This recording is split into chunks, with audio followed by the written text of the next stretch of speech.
Every April Fool's Day, my boyfriend joined his childhood friend in the same cruel prank, pretending to propose to me. Last year, I slipped the ring onto my finger, my heart full of hope. Suddenly, the mechanism snapped tight.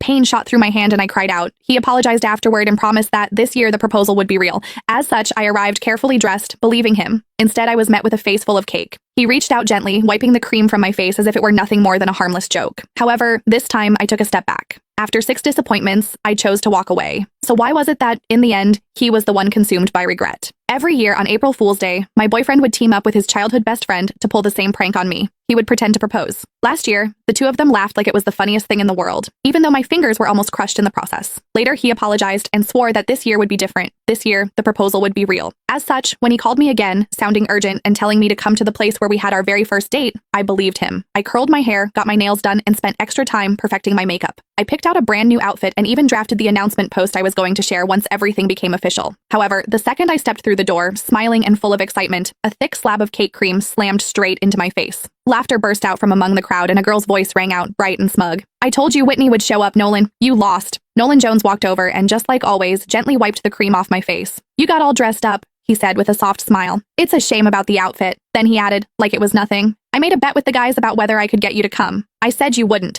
If I won, I'd propose tomorrow. If I lost, I'd propose next year." He looked at me, still smiling. "Sorry, since you showed up, I guess we're not getting married this year after all." I stared at him quietly. "So, you do know what tomorrow is?" He let out a careless laugh. "Of course I do. It's our 6-year anniversary. How could I forget?" The cream clung to my face, sticky and cold. At that moment, something inside me went completely numb. Our anniversary did not even take precedence over a prank, just like I could never beat her. I slipped off the plain couple's ring I had worn for 6 years. "Then let's break up." The sharp, clear sound of the ring hitting the floor cut through the room, and everything went silent. Nolan frowned a little. "Don't make a big deal out of this. It's just some cream. I'll wash it off for you later. You know Sylvia used to go way harder than this. She's already holding back." He glanced at the others. "It wasn't easy getting you here. Don't make it look like I can't even have fun just because I'm in a relationship." Sylvia Lowell made a face, looking upset. "Whitney, it's just a joke. If you don't like it, we'll stop, okay? Why are you talking about breaking up over something like this?" "See, I told you Whitney can't take a joke," someone else said. "You insisted on calling her, now look at what's happened." Sylvia huffed and sat on the couch. The mood shifted instantly. The way everyone looked at me turned cold. She was the only girl in their group, the one everyone spoiled. As long as she was unhappy, everyone would rush to comfort her, Nolan included. The first time I met her, she organized a game of truth or dare. When other people got dared, it was just something a little embarrassing. However, when it was my turn, they asked me to do something way out of line in front of everyone. All I said was that it was too much and I did not like it. Sylvia's eyes immediately turned red and she ran out of the room. Everyone ran after her, Nolan too. The welcome party that was supposed to be for me ended with me sitting there alone. He never said anything about it afterward, but from that day on, he never brought me to their gatherings again, unless Sylvia said it was okay. Then Nolan looked at me, his brows pulled tight. "Whitney, apologize to Sylvia." Before, I would have swallowed everything. I would have forced a smile, apologized, and explained myself